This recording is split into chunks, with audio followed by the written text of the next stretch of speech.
ijazah dipersoalkan. Nanti ijazah saya ditanya-tanya. Presiden Prabowo ikut berbicara soal tudingan ijazah palsu Presiden ke-7 RI Joko Widodo di acara Halal Bihalal Purnawirawan TNI Angkatan Darat di Jakarta. Pernyataan ini dilontarkan setelah maraknya tudingan ijazah palsu Jokowi. Kasus tudingan ijazah palsu Jokowi hingga kini terus bergulir. Hari ini keluarga Presiden ke-7 RI memenuhi panggilan Bareskrim Polri. Kedatangan mereka ditemani oleh kuasa hukum Jokowi. Mereka datang untuk menyerahkan sejumlah dokumen, diantaranya ijazah asli milik Jokowi. Sementara itu pada Kamis 8 Mei kemarin, Bareskrim Polri mendatangi Polresta Surakarta, Jawa Tengah untuk mengambil sampel 7 ijazah rekan Presiden ke-7 RI Joko Widodo. Agar mempermudah dan mempercepat proses penyelidikan, di mana dari sampel yang diberikan adalah sampel dari rekan Bapak Joko Widodo, ijazah dari rekan saat di SMA dan saat kuliah. Ini yang nantinya akan kita jadikan uji pembanding. Presiden ke-7 RI Joko Widodo sendiri telah melaporkan 5 orang atas tudingan ijazah palsu miliknya. Laporan dilakukan di Polda Metro Jaya. Jokowi beralasan laporan dilakukan karena dirinya merasa terhina. Ya, ini kan bukan objek penelitian. Kan sudah menghina saya sehina-hinanya. Sudah menuduh ijazah itu ijazah palsu. Sudah merendahkan saya serendah-rendahnya.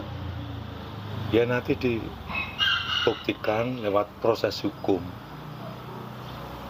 Nanti akan kita lihat di proses di pengadilan seperti apa. Total ada 5 terlapor dalam kasus ini, diantaranya mantan Menpora Roy Suryo, ahli digital forensik Rizmon Sianipar, Dr. Tifauziah Tia Suma, pemerhati politik Rizal Fadilah, serta seseorang berinisial K. Kelimanya dilaporkan atas dugaan fitnah dan pencemaran nama baik melalui media elektronik. Tim Liputan iNews melaporkan. Selamat siang. Pemirsa, Presiden Prabowo Subianto tegaskan Indonesia harus swasembada BBM. Salah satunya dengan mengoptimalkan pemanfaatan kelapa sawit. Di sisi lain, Kejaksaan Agung kembali mengungkap kasus korupsi dan tindak pidana pencucian uang lahan kelapa sawit. Nilainya pun tak main-main, mencapai 73,9 triliun rupiah. Selain informasi tadi, kami juga akan hadirkan beragam informasi menarik dan terkini terkait kebijakan hingga kegiatan para pemimpin bangsa.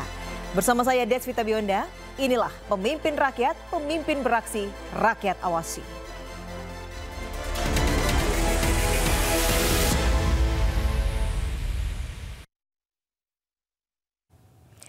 Pemerintahan Presiden Prabowo akan memaksimalkan kelapa sawit untuk memenuhi minyak dalam negeri. Lahan kelapa sawit milik Duta Palma, perusahaan yang terlibat dalam kasus mega korupsi, pun diambil alih oleh pemerintah.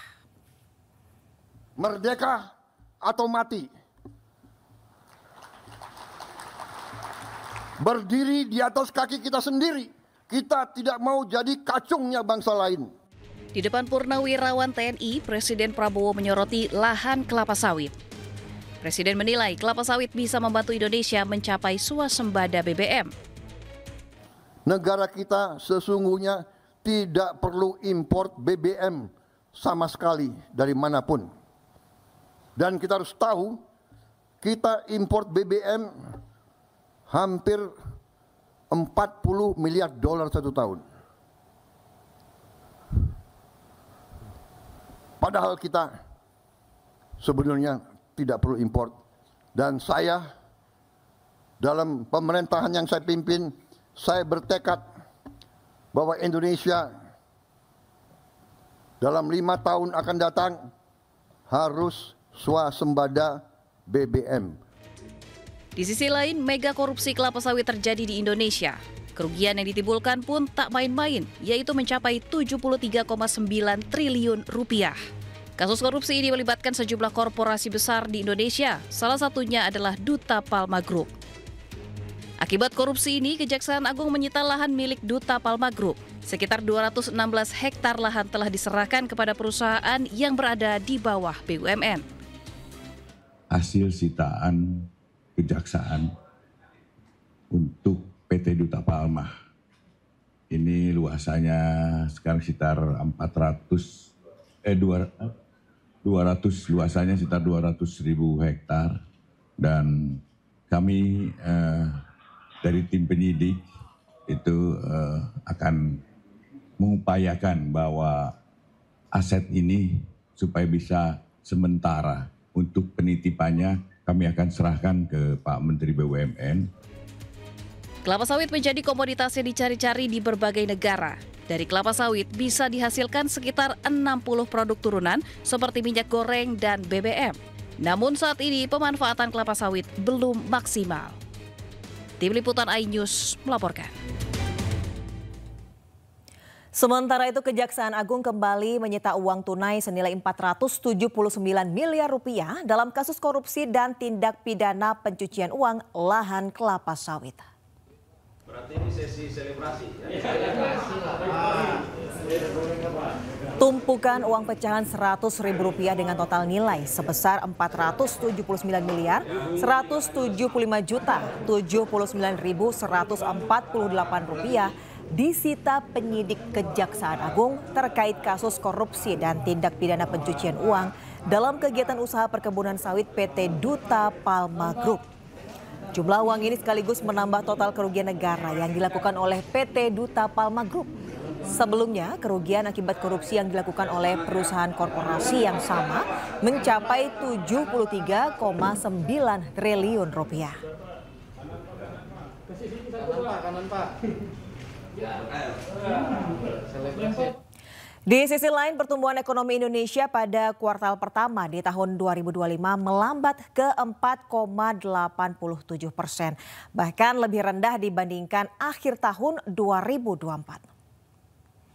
Ekonomi Indonesia berdasarkan besaran produk domestik bruto atau PDB pada triwulan 1 2025 atas dasar harga berlaku adalah sebesar Rp5.665,9 triliun dan atas dasar harga konstan adalah Rp3.264,5 triliun, sehingga pertumbuhan ekonomi Indonesia pada triwulan 1 2025 adalah sebesar 4,87% bila dibandingkan dengan triwulan 1 2024 atau secara year on year. Bila dibandingkan dengan triwulan 4 2024 atau secara key to key, ekonomi Indonesia terkontraksi sebesar minus 0,98%. Berdasarkan data Badan Pusat Statistik, pertumbuhan ekonomi Indonesia di kuartal 1 tahun ini lebih rendah dibanding tahun 2024. Pada tahun 2022, pertumbuhan kuartal 1 ekonomi Indonesia mencapai 5%. Sementara pada tahun 2023 mencapai 5,04%. Di kuartal pertama tahun 2024, pertumbuhan ekonomi mencapai 5,11%. Sementara di kuartal pertama tahun ini, pertumbuhan ekonomi 4,87% atau di bawah 5%. Berdasarkan data ini, pertumbuhan ekonomi Indonesia di kuartal pertama tahun 2025 terendah sejak tahun 2022.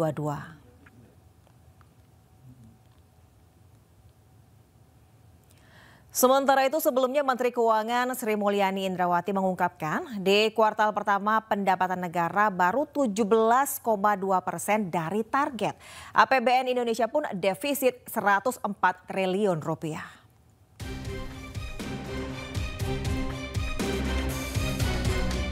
Dalam laporan APBN periode 2025, Kementerian Keuangan mencatatkan pendapatan negara berhasil dikumpulkan sebesar Rp200 triliun.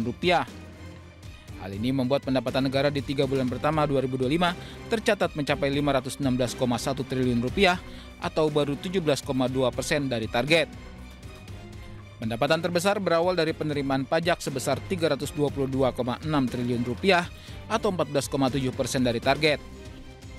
Sementara belanja negara hingga 31 Maret 2025 mencapai Rp620,3 triliun atau 17,1% dari pagu APBN 2025. Belanja pemerintah pusat sendiri mencapai sebesar Rp413,2 triliun. Indonesia terus harus fokus menggunakan APBN. APBN ini berfungsi baik dari sisi insentif, baik dari sisi belanja, baik dari sisi investasi, dari resiko, itu banyak yang mengandalkan. Karena kita perlu menjaga bersama-sama. To be very frank ya, dunia sedang tidak pasti.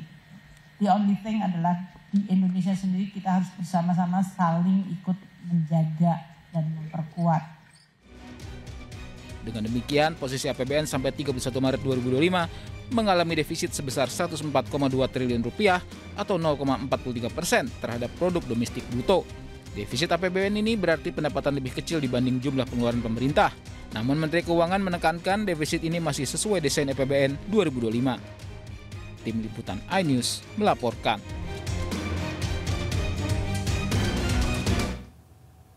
Menteri Hak Asasi Manusia tegaskan mengirimkan anak nakal ke barak militer tidak melanggar HAM. Selengkapnya hanya di iNews.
Pemirsa, Presiden Prabowo Subianto mengklaim meski terdapat kasus keracunan, namun keberhasilan program makan bergizi gratis mencapai 99,99%. Menurutnya, korban keracunan MBG sekitar 200 orang dari total jumlah penerima yang mencapai 3 juta orang. Yang pertama, saya juga sampaikan penghargaan saya bahwa kita mampu menggelar roll out program makan bergizi gratis kita. Tanggal 6 Januari di roll out dan terus menerus dilaksanakan kayak di belakang dengan kehati-hatian, tahap demi tahap,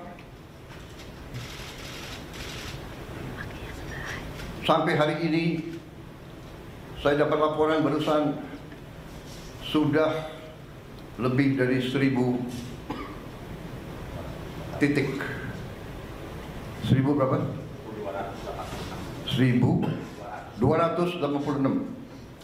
Yang total penerima makan bergizi sekarang sudah di atas 3 juta. 3,4 juta di awal Mei. Hari ini memang ada yang keracunan. Yang keracunan sampai hari ini dari 3, sekian juta, kalau tidak salah di bawah 200 orang. Yang nginep, yang rawat nginep hanya 5 orang. Jadi bisa dikatakan yang keracunan atau yang nggak perutnya nggak enak sejumlah 200 orang itu 200 dari 3, sekian juta, kalau tidak salah adalah 0,005. Berarti keberhasilannya adalah 99,99%.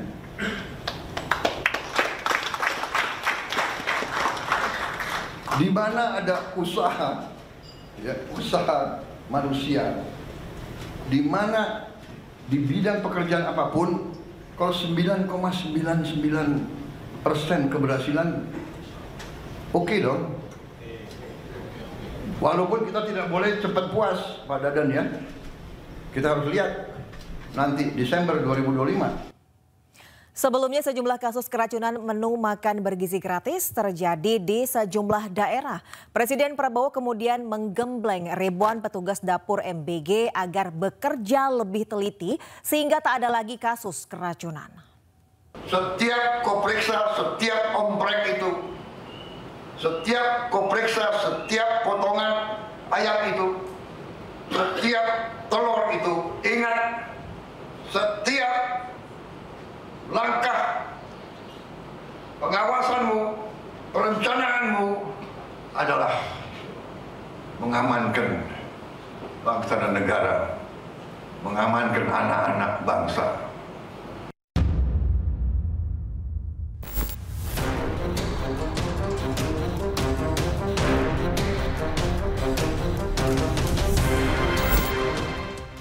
Instruksi ini disampaikan Presiden Prabowo Subianto saat menggembleng ribuan petugas dapur program makan bergizi gratis di Bogor, Jawa Barat. Presiden meminta para petugas untuk bekerja lebih teliti sehingga tak lagi ada kasus keracunan dalam program andalannya. Sementara itu sebelumnya ratusan siswa SMP Negeri 35 Bandung, Jawa Barat keracunan diduga usai mengonsumsi menu makan bergizi gratis. Mayoritas siswa mengaku mual, pusing, diare, hingga muntah-muntah. Mereka langsung berobat secara mandiri. Adapun makanan yang disantap siswa adalah makaroni dan sayuran. Dinas Kesehatan Kota Bandung masih menyelidiki penyebab keracunan, sementara sampel makanan masih diuji di laboratorium. Ratusan warga di Cianjur, Jawa Barat juga keracunan usai mengonsumsi menu MBG. Mereka terdiri dari 78 siswa SMP dan Madrasah Aliyah, serta 98 warga Kecamatan Mande. Sebagian korban menjalani perawatan intensif di RSUD Cianjur. Gejala yang dialami antara lain mual, pusing, muntah, hingga diare. Dari hasil uji laboratorium terdapat 2 jenis bakteri pada makanan yang dikonsumsi siswa dan warga. Tim Liputan iNews melaporkan. Di sisi lain, Kepala Badan Gizi Nasional Dadan Hindayana mengatakan seluruh pegawai struktural di lembaganya belum menerima gaji. Kondisi itu membuat penyerapan anggaran lembaga yang menaungi program makan bergizi gratis tersebut tergolong rendah. Kalau struktural menunggu Perpres. Ya, Perpresnya sekarang sedang di Sekretariat Negara. Jadi kita tunggu Perpres selesai. Berarti itu termasuk Bapak juga belum digaji atau gimana sih Pak? Saya dilantik kapan? Agustus kan? Sekarang bulan apa? Itu Perpresnya sekarang baru akan diselesaikan. Hak keuangan dan tunkin itu kan dikeluarkan lewat Perpres. Nah itu kemarin saya sudah paraf. Ya. Gak apa-apa itu kan dirapel. Pemirsa, usai jeda kita akan melihat bagaimana ekspresi Wapres Gibran saat Presiden Prabowo membahas ijazah milik Presiden ke-7 RI Joko Widodo. Jangan kemana-mana.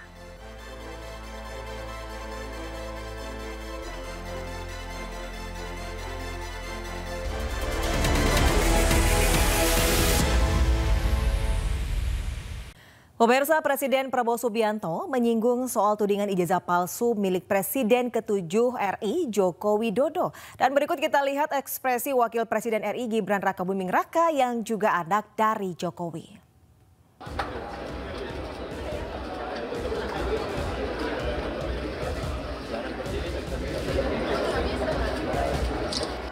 Wakil Presiden Gibran Rakabuming Raka terlihat menyimak dengan mimik serius saat Presiden Prabowo menyinggung soal isu ijazah palsu yang menerpa mantan Presiden Jokowi.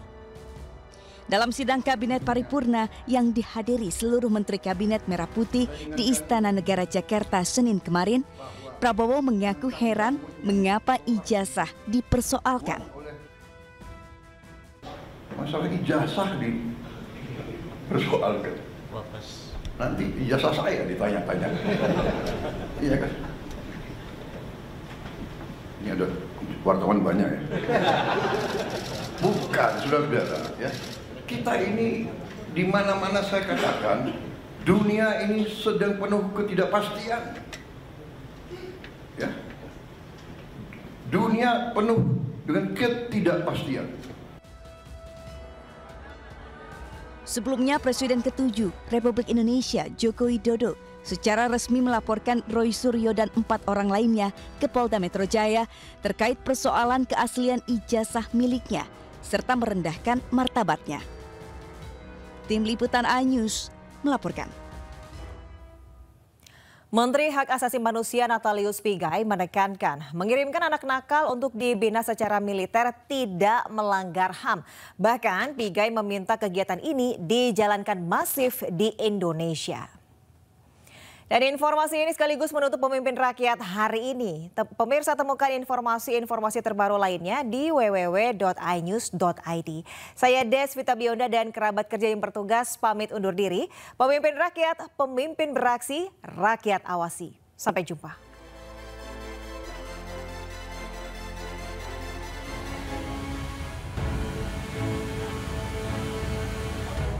Kebijakan pembinaan karakter bagi siswa nakal di Jawa Barat telah dimulai sejak 1 Mei 2025. Program ini dirancang untuk membina siswa yang terlibat dalam perilaku menyimpang seperti tawuran, kecanduan game, merokok, dan tindakan kriminal lainnya.